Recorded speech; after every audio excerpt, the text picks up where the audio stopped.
Assalamualaikum warahmatullahi wabarakatuh.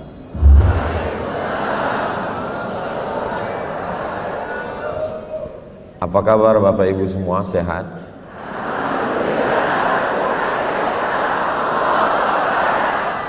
Panjang sekali jawabannya. Alhamdulillahirabbil alamin. Allahumma shalli ala sayyidina Muhammad wa ala ali sayyidina Muhammad. Pertemuan kita ini insya Allah mendatangkan keberkahan buat kita semua.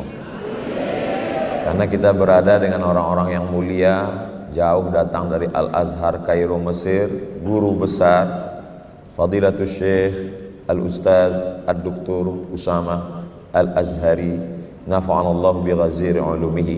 Mudah-mudahan ilmunya, berkahnya melimpah buat kita semua. Ada juga guru kita Profesor Dr. Amin Rais, ada Bang Sandi yang tadi ketika diminta untuk naik ke atas, beliau memberikan mikrofonnya ke saya, dan mikrofon itu diambil panitia lagi, diganti dengan mikrofon yang lain. Banyak sekali orang-orang yang luar biasa. Ada Ustadz Fatih Karim. Tidak mengurangi rasa hormat saya, nama-nama yang tidak saya sebutkan bukan berarti saya tidak takzim, tapi karena memang saya tidak ingat. Hadirin hadirat, muslimin muslimat, mukminin mukminat yang belum kawin dan belum sunat, semuanya insya Allah dimuliakan Allah Subhanahu wa taala.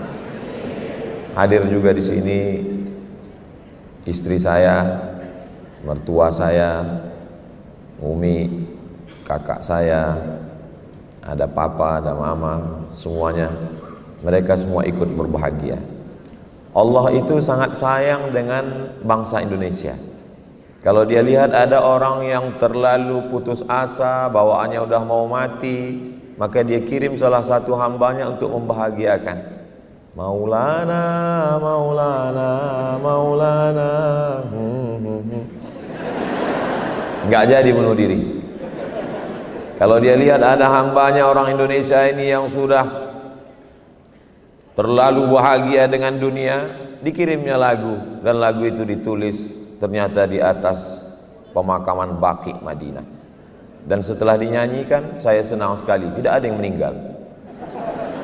Padahal di tempat lain begitu selesai langsung ada beberapa mati. Ternyata rahasianya di mana? Rahasianya dari seorang ibu yang menulis, membaca Al-Quran, dan meninggalnya pun di atas Al-Quran. Jadi yang kita lihat selama ini, pertemuan hari ini memberikan jawaban terhadap pertanyaan-pertanyaan besar yang ada di kepala saya. Bagaimana ada seorang anak bangsa Indonesia lahir dari kepalanya darah seni yang mengalir, membuat kita mengingat Allah, di saat yang sama kita menikmati lantunan suaranya. Ternyata itu dilahirkan dari seorang ibu yang cinta kepada Al-Quran. Jadi ternyata kalau ibunya cinta Quran, anaknya lahir ya begitu. Dia tidak hanya sekedar bahagia, tapi bisa membahagiakan orang lain. Lalu bagaimana dengan anak-anak yang merusak ini Pak Ustadz? Mungkin emaknya kuntilanak, Nyi Blorong, Sundel Bolong, hantu semua itu.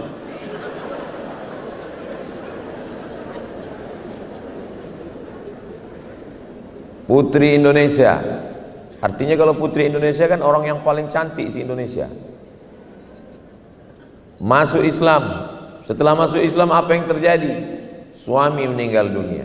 Apa selanjutnya? Masuk penjara. Apa yang selanjutnya? Terhinakan. Apa selanjutnya? Merasa tidak berbakti kepada orang tua. Orang tua merasa, apa salahku sebagai orang tua sehingga kamu mempermalukan seperti ini? Di mana letak rahasia kekuatannya? Kenapa begitu kuat? Selama ini saya termasuk yang penasaran, apa yang membuat kuat? Hari ini saya mendapatkan jawabannya. Ternyata kekuatannya ada pada Al-Quran. Wa nunazzilu minal Quran. Kami turunkan Al-Quran ini ma huwa syifa. Al-Quran ini adalah syifa.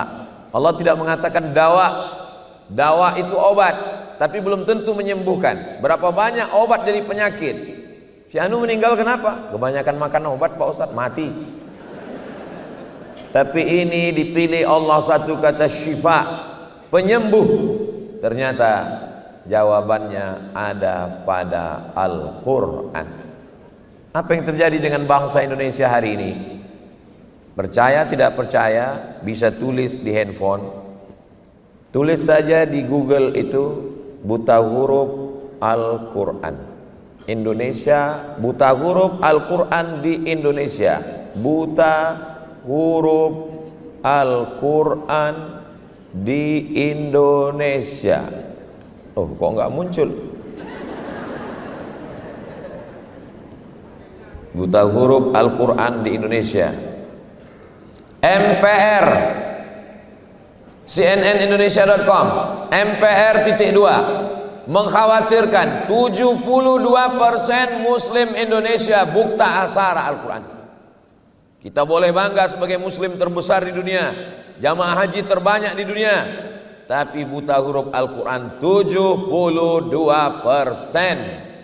Tolong nanti sebelum mengupload video ini, yang bagian ini edit.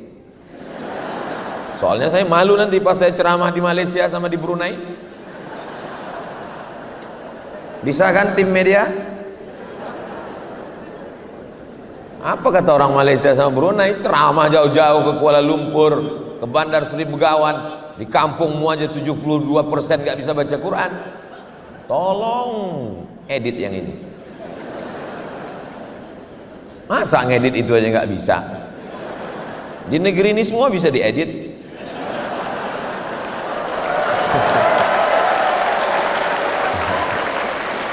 Jadi kalau kita mau kembali kejayaan Indonesia, maka kembali kepada Al-Qur'an. Ada seorang anak bernama Bapak Irfan. Bapak Irfan melihat ayahnya duduk membaca Al-Quran. Sekali duduk berapa dia baca? 7 juz Al-Quran. Ketika itu dia bertanya, mengapa ayah duduk lama? Hatiku terlalu ingat pada almarhumah ibumu, maka untuk menenangkan jiwaku aku membaca Al-Quran. Duduk 7 juz, gundah gulananya, risaunya, kecewanya hilang. Yang menguatkan ada Al-Quran. Ayahnya itu bernama Haji Abdul Malik Karim Amrullah, Buya Hamka. Alhamdulillah Pak Ustadz, suami saya pun setiap saya dekati dia sedang pegang handphone, tapi Quran digital. Setiap saya dekat, Quran digital. Begitu saya menjauh, game online. Apa sebenarnya yang terjadi? Mata bisa dibuat istirahat. Bagaimana cara mengistirahatkan mata? Pejamkan mata, insya Allah mata istirahat. Telinga bisa dibuat istirahat. Bagaimana mengistirahatkan telinga? Cari sumbat telinga, insya Allah telinga istirahat. Kaki mau beristirahat, bagaimana mengistirahatkan kaki? Jangan jalan, duduk di rumah, baring-baring, insya Allah istirahat. Tapi ada yang tidak bisa diistirahatkan. Apa dia? Pikiran. Pikiran tidak pernah istirahat, dia terus berpikir. Pak Ustadz, mohon maaf ya, untuk beberapa hari saya nggak bisa ikut pengajian. Kenapa? Saya mau mengistirahatkan pikiran saya. Saya mau pergi ke danau, saya mau pergi ke bukit, saya mau pergi ke laut. Akhirnya sampai ke pantai, mau istirahat. Ternyata apa yang terpikir? Tiketnya mahal, hotelnya mahal, tagihan. Dulu yang dipikirkan orang hanya anaknya, suaminya. Hari ini orang buka handphone, scroll. Yang dipikirkannya suami orang, anak orang, rumah orang. Manusia zaman sekarang ini aneh sekali. Tetangga beli kulkas, dia yang kedinginan.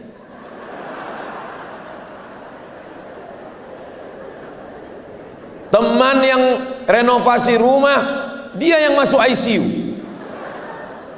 Maka pikiran inilah yang paling mengganggu manusia. Betul tidak Bapak Ibu? Banyak sekali yang mengaku. Jadi sebenarnya bagaimana cara mengistirahatkan pikiran? Alhamdulillah Pak Ustadz, saya sudah berhasil mengistirahatkan pikiran saya. Dengan apa? Saya pergi kemarin ketemu psikolog, psikiater, akhirnya dia kasih saya obat. Tenang. Alhamdulillah masalah saya hilang Pak Ustadz. Kok bisa hilang masalahnya? Dia kasih tahu, ini dimakan pagi, ini dimakan siang, ini dimakan malam, ini makan sebelum makan, ini makan setelah makan, ini makan setengah, ini makan seperempat. Bertambah beban saya Pak Ustadz. Akhirnya pergi ke rumah-rumah spiritual, yang katanya kalau kita pergi ke rumah spiritual ini kita akan tenang. Begitu masuk ke dalam, mendengar suara gemericik air terjun, lalu kemudian terdengar suara kicau burung, lalu menghirup suara aroma terapi dari asap-asap, lalu kemudian pejamkan mata, tarik nafas, tarik, tahan, disuruh mengamati napas, juga tidak menyelesaikan masalah. Jadi satu-satunya cara adalah kembali kepada Al-Quran. Ambil wudhu, setelah itu sholat sunat 2 rakaat, setelah itu buka Al-Quran. A'udzubillahi minasyaitonir rajim. Bismillahirrahmanirrahim. Yasin wal Qur'anil Hakim, innaka laminal mursalin ala siratim mustaqim. Suaminya nanya, ngapain kamu baca Yasin terus? Persiapan untuk kamu, Pak.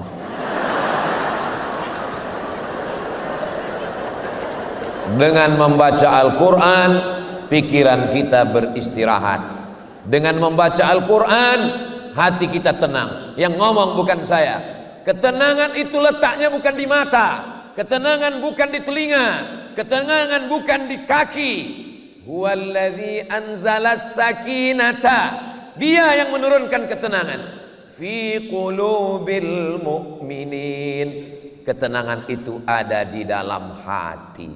Kalau sudah hati tenang, yang lain ikut tenang. Makanya kalau ada jamaah ini yang tertidur, itu berarti hatinya bukan senang untuk menenangkan hati.